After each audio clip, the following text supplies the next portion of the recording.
Hello and welcome to the introductory lecture for GIT335, Computer Systems Technology for Spring 2015. I am your instructor. My name is Nicholas Lindquist. I am adjunct faculty here at ASU. I have been teaching this course since 2007, on and off. It is my pleasure to be working with you this semester. Hopefully we will have a lot of fun, and hopefully we will learn a great deal about computers and computer-related technology. So diving into things here, let's start with our my.asu.edu Blackboard course. Hopefully, obviously, you've already learned how to log into the course. And so now I will give you a guide and show you around a little bit, because since it is an online class, hopefully you'll be logging in every day or at least every other day to find out what's going on. And so therefore, it's very important that you know how to navigate the course, and I'll also give you a breakdown of the structure. So here we are at the my.asu.edu homepage for GIT335 Computer Systems Technology. Please don't be thrown off if what you see on the screen is different than what you see when you log in.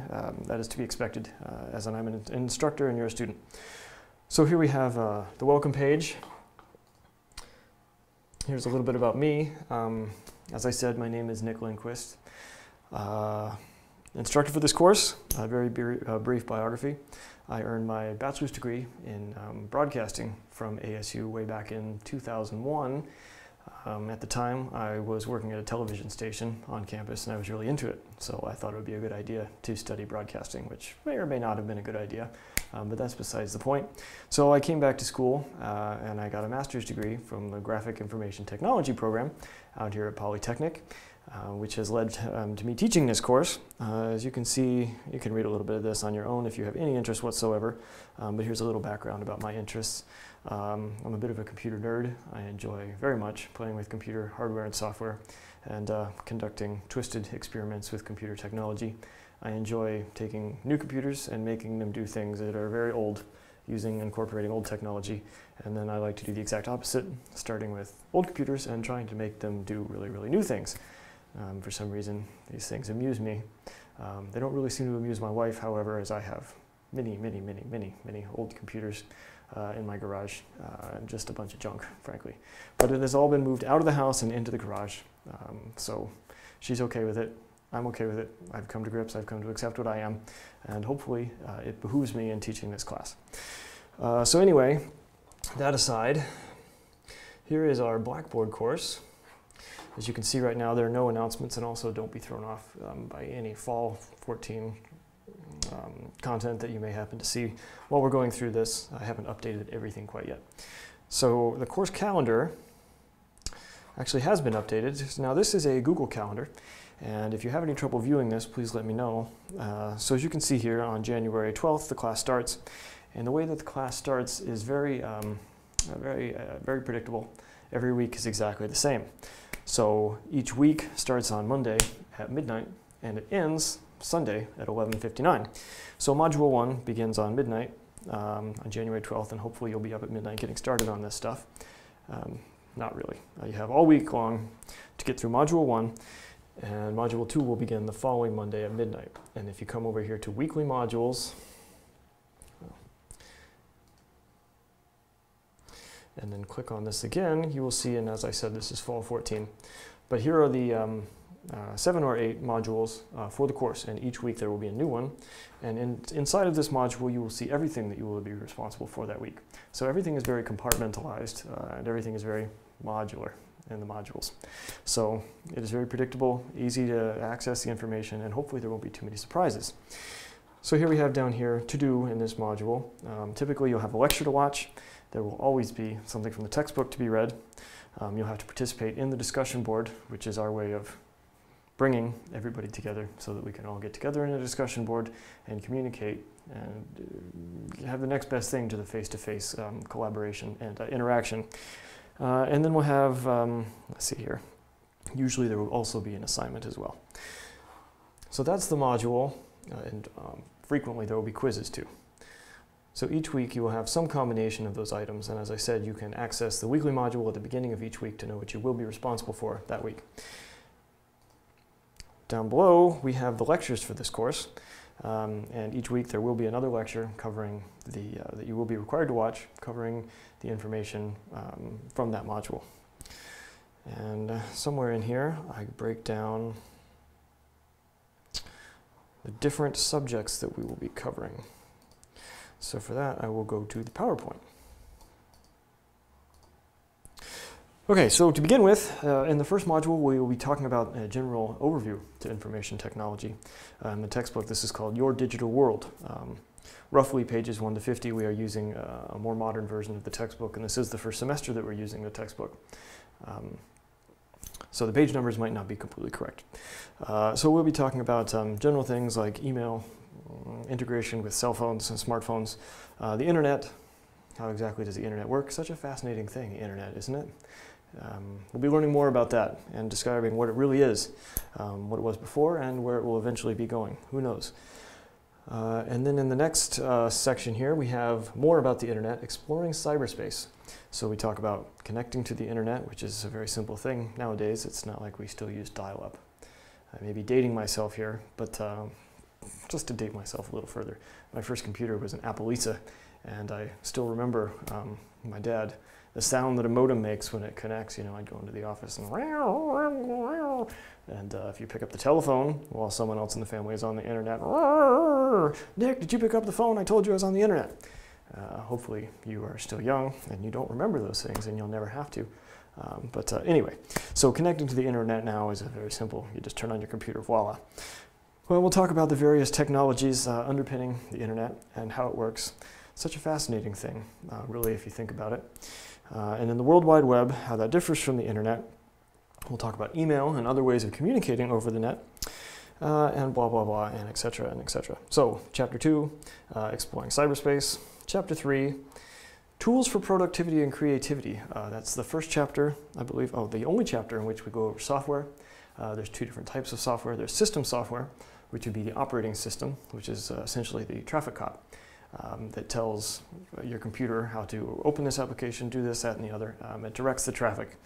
So that would be Windows 7, Windows 8, Mac OS X. On your cell phone, that would be iOS or Android. And then there's also application software, which would be Adobe Photoshop, Firefox, any of those individual applications or apps on your cell phone. So those are the two different types of software, and we'll be getting into those in Chapter 3. Chapter 4 is hardware.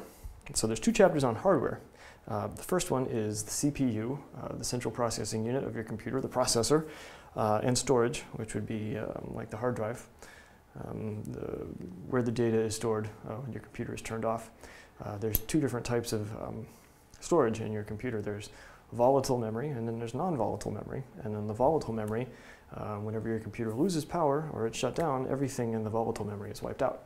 So that would be like the RAM, which holds the temporary instructions, and then the hard drive would hold the non-volatile, the stuff that you want your computer to remember while it's asleep or, powered off.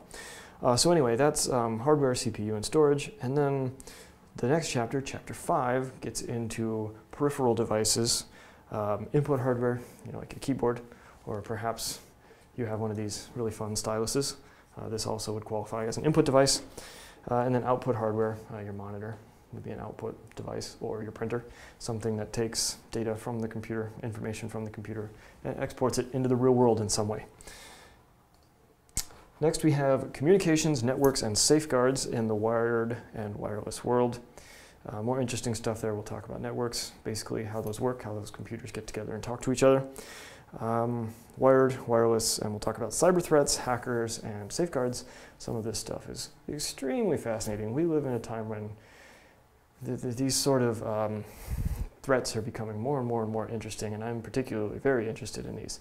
And we will go as in-depth with these sort of things as we can without the CIA and the NSA cracking down on us and saying, you're not supposed to be talking about that stuff or knowing about that stuff. But as much as I can, I'd like to discuss that stuff with you because I find it very interesting. So finally, personal technology, the future is you. We'll be talking about convergence, portability, and personalization. Convergence is a term that means doing more things, like your cell phone, for instance, is becoming, I don't know, a television and a computer and a cell phone. So convergence is media converging into one main distribution hub, which in this case, an obvious one is your cell phone, but it might also be your TV that can connect to the internet. These different forms of media are converging into one. And then there's some more about that stuff too, and we'll get into all that. So that is a breakdown of what we'll be covering in this course.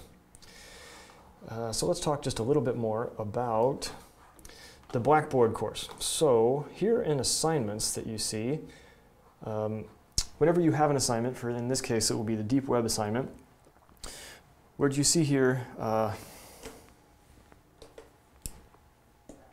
here in the Blackboard is both the place that you download the assignment, which you would do by clicking here, and it's also the place that you submit your assignment. So downloading that PDF is one thing, and then the next step, when you're done with that assignment, come on now, really? Oh yeah, there we go. Do, do, do, do, do, do, do. Reminds me of dating myself again. This reminds me of, what was that, Bill Cosby? Picture pages, lots of fun with picture pages. Okay, maybe one or two of you remembers that. That's fine. Anyway, so submitting your assignment here, as you saw, it was in the same place as where you downloaded the assignment, you submit it here as well.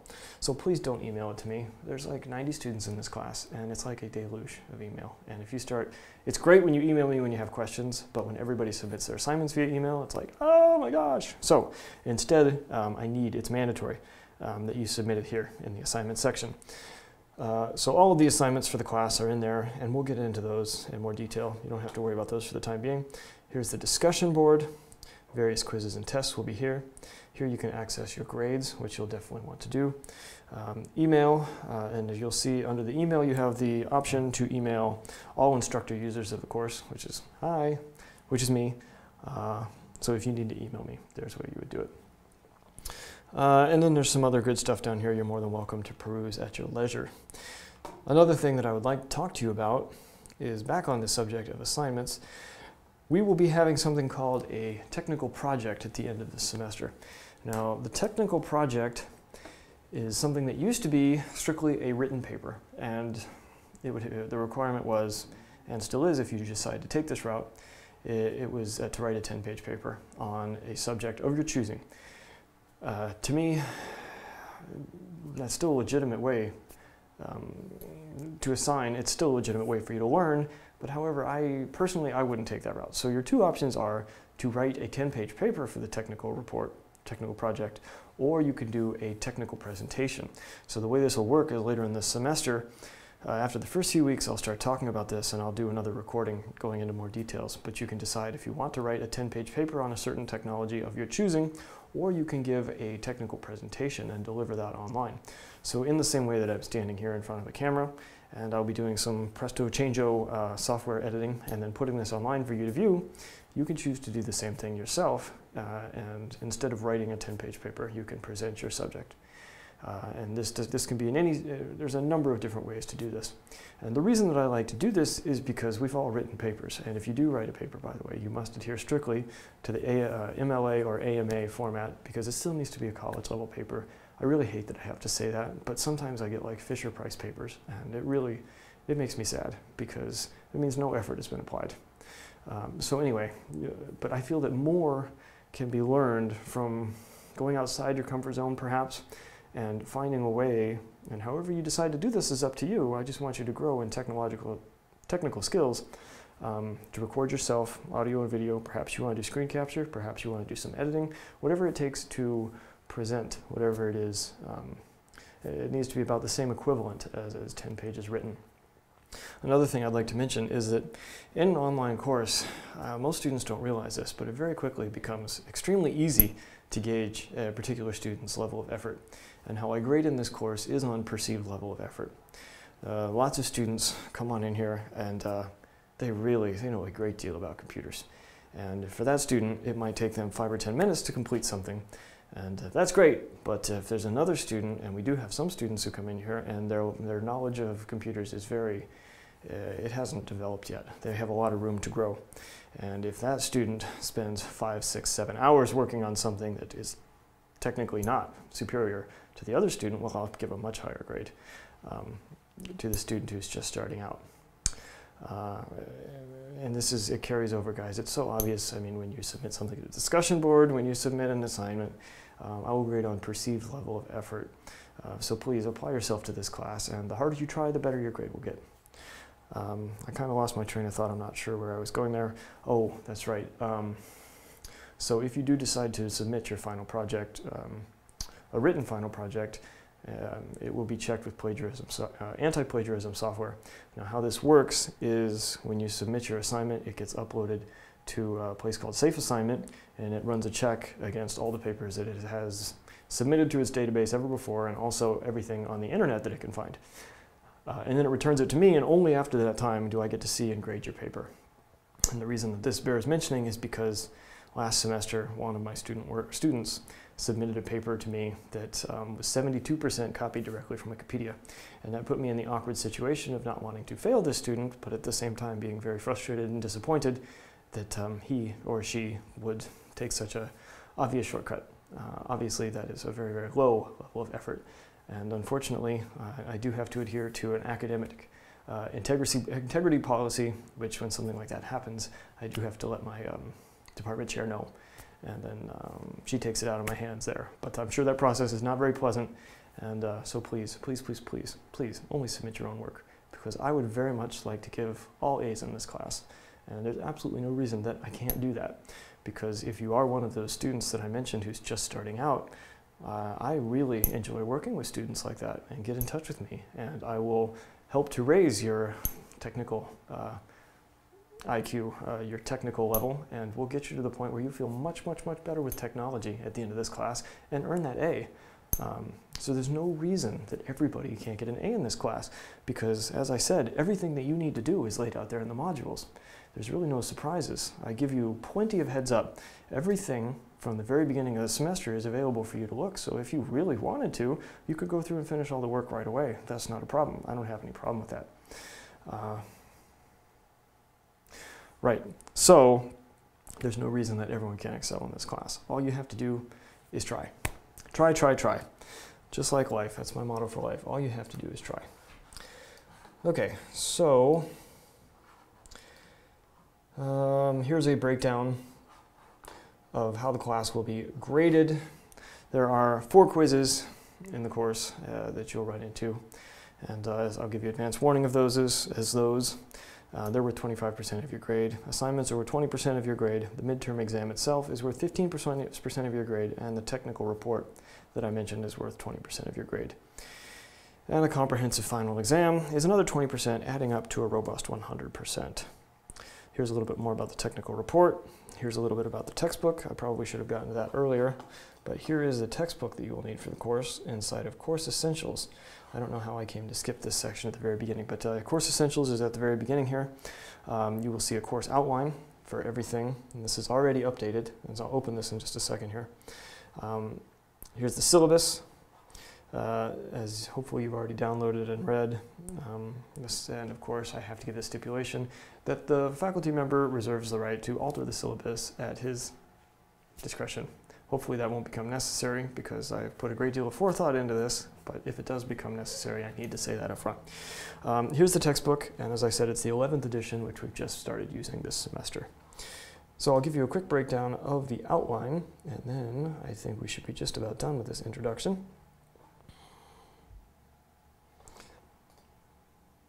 Here we are. Okay, so in addition to the various modules that I already showed you, here is a breakdown with the dates and the point values. Okay, so Module 1, Introduction, will take us from 112 to 118. Beginning on 119 will be in Module 2. Beginning on 126 will be in the midst of Module 3, Module 4, Module 5, and then as you see here, Module 6. At the end of Module 6, the technical project will be due. And as I said, I'll be recording another lecture a little bit later on in the semester, demonstrating some techniques that you may use to record a technical project, should that be your choice, or you can record, or you can write the technical paper instead. So peruse this at your leisure. This is the outline. Also, you are responsible for the syllabus, although if you've watched this, there's really probably not too many surprises in the syllabus awaiting you. So, thank you very much for bearing with me and watching this introductory lecture. I'm very much looking forward to a semester working with each of you, and hopefully we'll have some fun as well as learn a few things. Thank you.